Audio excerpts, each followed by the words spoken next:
Hey guys, back here with another quick video. This time I'm going to be talking about the RICOH GR. This is a pretty compact camera with an APS-C size sensor in there. Now I didn't hear about this camera initially until a commenter of mine had posted a comment in relation to my Canon G1X Mark II video, and they said they liked the RICOH GR. And I had to do some research. I'm like, oh wow. So I actually ended up selling the Canon G1X Mark II and bought this one just because it's so small and lightweight and actually has a full 16 megapixel APS-C size sensor that's found in most digital SLR cameras. I think it's the same sensor that's in the Nikon CoolPix A and the Nikon D7100, if I'm not mistaken. The other claim to fame it does eliminate the optical low pass filter, and what that does is it makes allows you to render the image sharper, but it can also be susceptible to moire if you're not careful. It also has a fixed 28mm 2.8 lens, which is pretty awesome. It is just like the Fuji X100s that I had before. Sold that one too because it wouldn't fit in my pocket. A little more on that later. Just a side note, I'm an amateur reviewer. I'm not a professional. I don't get these cameras for free. I don't get them sent to me. They're financed with my own money. That's why I probably don't put out as many videos, product reviews. Basically what you're seeing is the evolution of me trying to find the ideal perfect camera, and throughout the years I'll buy one, I'll play with it for a while, and if it doesn't fit my needs or what have you, I'll sell it and then take that and try to buy the next iteration of what I think will fit my needs. But yeah, I mean, that's with that being said, I think I might actually have I mean, there's no such thing as a perfect camera, obviously, but it's pretty dang close with an APS-C size sensor that'll actually fit into my pocket, which is pretty impressive. The 28mm f2.8 lens, it's a fixed focal length just like the Fuji X100s and the Nikon CoolPix A, which is probably closer to its competitor. It is a one-trick pony in terms of the actual focal length, but it is a prime lens, and this lens is pretty sharp, even wide open at f2.8. It is designed, I guess, for a street photographer. So if you just want to carry it with you and take snapshots when you're walking down the street or whatever, I think it's ideal for that. I mean, it doesn't have a variable zoom, so if this is going to be your one and only camera and you plan on doing other things, it may not be the perfect choice. But if you are looking for the best quality you can get that fits in your pocket, and you don't mind the fixed focal length, this is definitely the camera to consider. This also has a shutter speed of 300 seconds. Yeah, I said 300, not 30. 300 seconds all the way to 1/4,000th of a second, with flash sync at 1/2000th speed because of its leaf shutter, which is pretty silent, just like the design found on the Nikon CoolPix A and the Fuji X100s. The other thing I like about it is it does have a TAV mode, which allows you to select the shutter or the aperture combination, and the camera will automatically adjust the ISO accordingly. That brings me to another point, is I also like this control knob, because it does have, you won't be able to bump it accidentally and move the settings without pressing this button right here. So you press that in and then it allows you to turn it, which is pretty neat. And it's got a, I don't know if the camera shows up on here, but just the way that the numbers or the control dial kind of reflects back at you, it's kind of interesting. Let's see what else I like about this so far. It also does full HD video, 920 by 1080 at 30, 25, and 24 frames per second, which is nice. It does give you nice options for variable frame rate, but that's where the advantage ends. It doesn't allow you to control exposure, even exposure compensation for all that matters. So I wish that would get addressed in the next firmware update. Let's see. It does have 3 custom function dials you can assign, so if your particular shooting settings, let's say for night or action, you could pre-assign it and then change it to one of the the custom function, and it'll be locked right in. The other claim to fame is the snap focus, which I haven't found on other cameras, and what this allows you to do is pre-focus or set a pre-focus distance, and the camera will snap right to it. Let's see if I can show you here. Yeah, so if you go to the snap,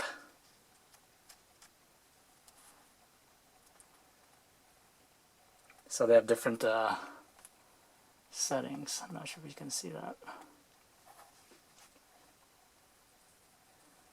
Yeah, so basically it allows you 0.3, 1, 3, 5 meters, and infinity. So what that does is, regardless of the camera's point of focus, it'll pre-focus on that spot. And the option to set it so that you can still use autofocus by pressing it halfway down. When you jam it all the way down, it'll pre-focus right at that spot. So if you have it programmed set for 5 meters, which translates to 16 feet. So if you kind of have an idea where your subject is, you know, if you're doing street photography, you don't want to miss that shot, or if you're shooting through glass or what have you, and you see an opportunity, you want to take that picture, bring the camera right up to your eye and just jam the shutter down. It'll pre-focus right at that spot and take the picture, which is pretty neat. If you press it halfway down, it'll just, you know, regular autofocus works, but that is pretty ingenious. I have not seen that in another camera. The other cool thing is it does have an optional 21mm wide angle attachment. This is 28mm, but you can go all the way up to 21, which is pretty impressive. Oh, and this thing only weighs 245 grams. And it does have a magnesium alloy body. Doesn't feel like it. I mean, it has a rubberized grip here. Here it kind of feels plasticky on the bottom, but it's pretty lightweight. And the dimensions are 4.61 by 2.4 by 1.38 inches. It's pretty small. Let me give you an idea compared to the Sony RX100, which is also a very small camera. However, it only has a 1-inch sensor, much smaller than this APS-C size sensor here. So just for comparison here, the Sony is 240 grams. This is 245 grams. The weight difference is not that bad, actually, for what you're getting. So you're not going to be without. I mean, thinness-wise, it's a little bit thicker, but not much. Not much at all.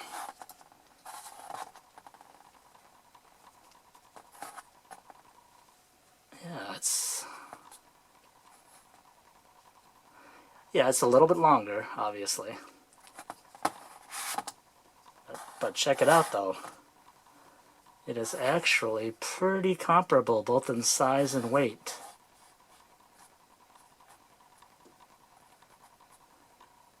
One-inch sensor, APS-C sensor.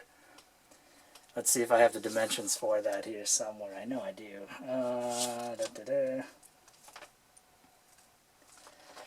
Yeah, it's pretty cool. Just to give you a comparison, this is the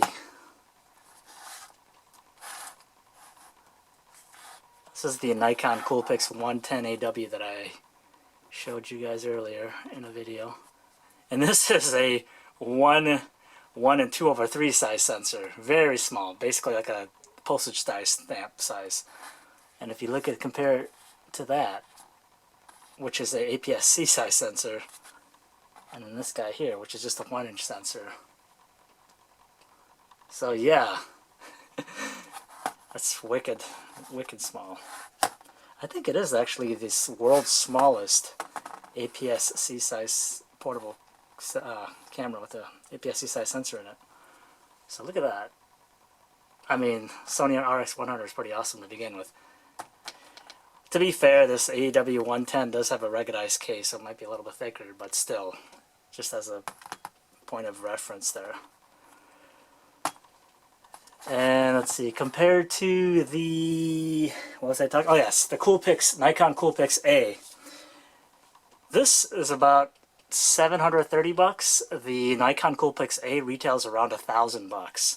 So you're paying over $370 more for the Nikon CoolPix.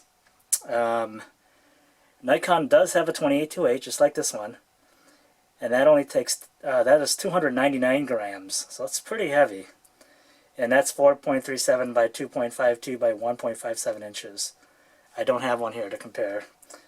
The Fuji X100 has a 35mm f2 fixed lens, and that thing is 445 grams, and that comes in at 5 by 2.91 by 2.13 inches, much bigger. So yeah, the size and weight difference is pretty amazing. The other thing I like about it, I mean, the main thing I'm going to show you in a second is the menu functions with the customability. Customability, is that a word? The customization. So here, I like the fact that it does have the exposure compensation dial. Let's see if I can zoom in a little more here.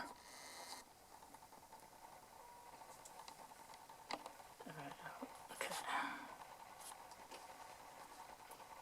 So yeah, so here, I like the fact that it has the plus and minus for the exposure compensation dial right on the fly you can use. It's got the exposure lock and autofocus lock and continuous autofocus switch right here, which is nice. You have this multi-function dial here. It does have a hot shoe. I don't really plan on using it much. If you go to the side of the camera here, hope I'm not getting out of focus here. It does have a pop-up flash. Let's see. So it pops up like that. Forgot to show you guys the pop-up flash on the G1X. Sorry about that. But it's a pretty decent flash for what it is.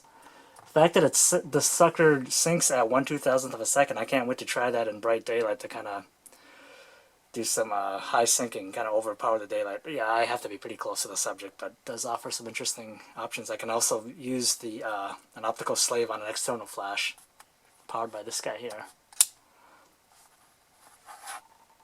and has like the effects button here. We move to the other side.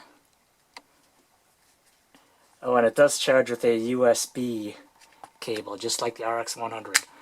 I don't mind it, actually. I mean, it's not a big deal to me.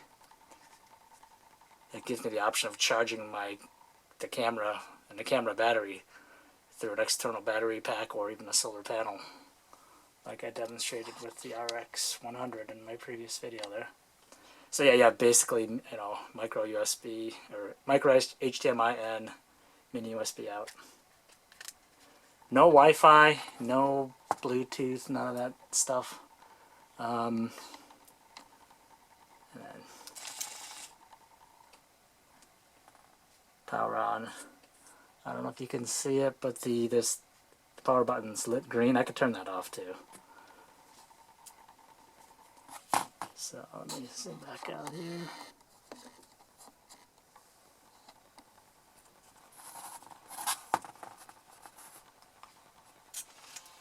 Show you compared to the RX100.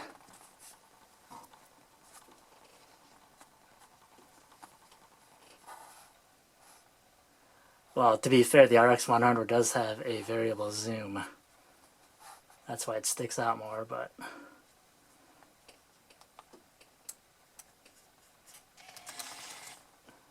yeah, it's pretty svelte.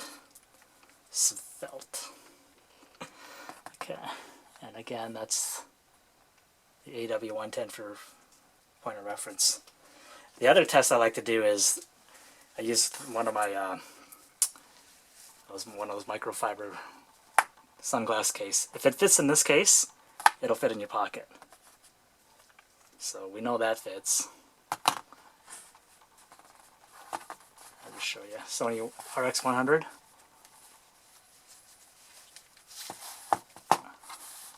It definitely fits. real test.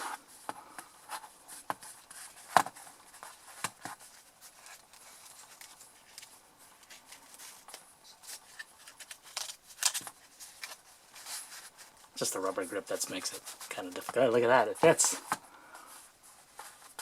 So if it fits in here, I know it'll fit inside my pants pocket. It'll fit in my jean pocket. A little snugly, I guess, but it'll fit. It's not bad. So that's the true test. If it fits in the Oakley microfiber cloth sunglasses case, guys, it'll fit in your pocket. So yeah, I'm pretty happy with it. I think, just go to my Flickr page. I should have some photos taken with it. And you guys will probably see more of this coming up. Yeah, it's a little bit tricky getting it out because it's just rubber grip here. It just fits right on there.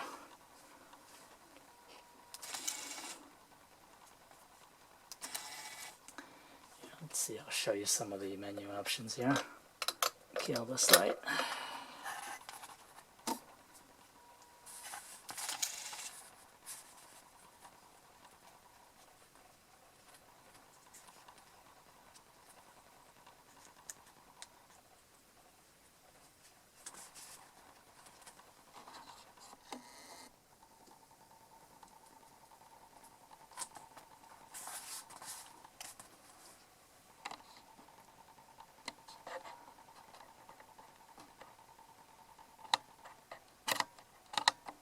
Okay.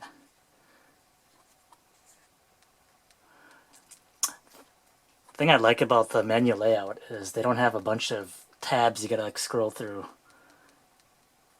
So I can go through these options here. Or if I want to skip to the particular category, just hit the up or down button. And it goes to each of the groups at the beginning of each.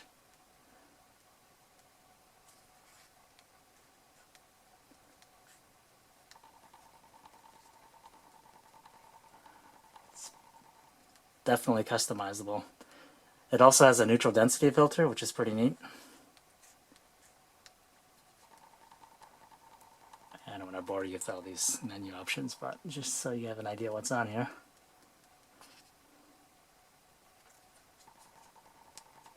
And oops.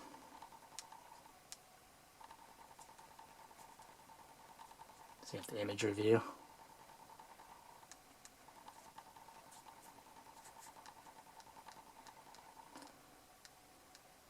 I recognize some of those sunset shots I shot.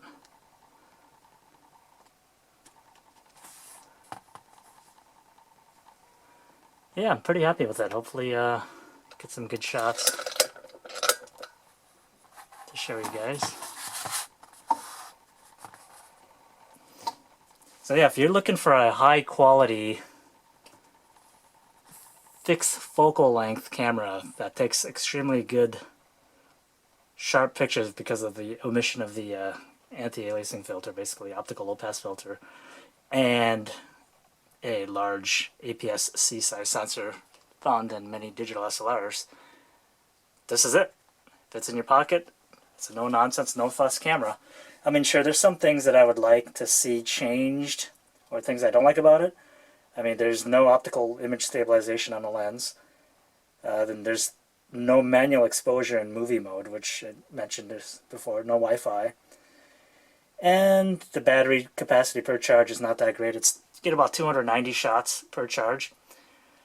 If you're shooting video, I think I read somewhere you get about 45 minutes before the battery's exhausted. So, you definitely want to keep another one on hand. Tripod socket. I guess I'll show you the battery while I'm at it.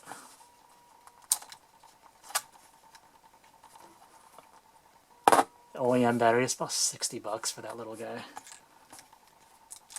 And then the memory card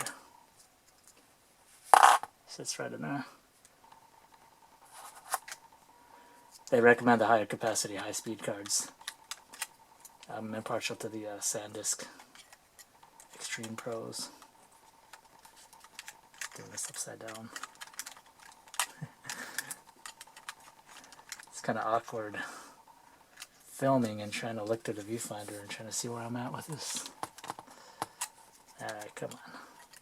But yeah, I mean, it's a great camera. It's a good,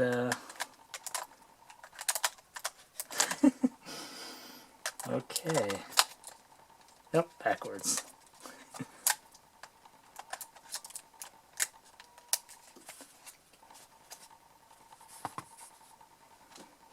So there you have it, guys. RICOH GR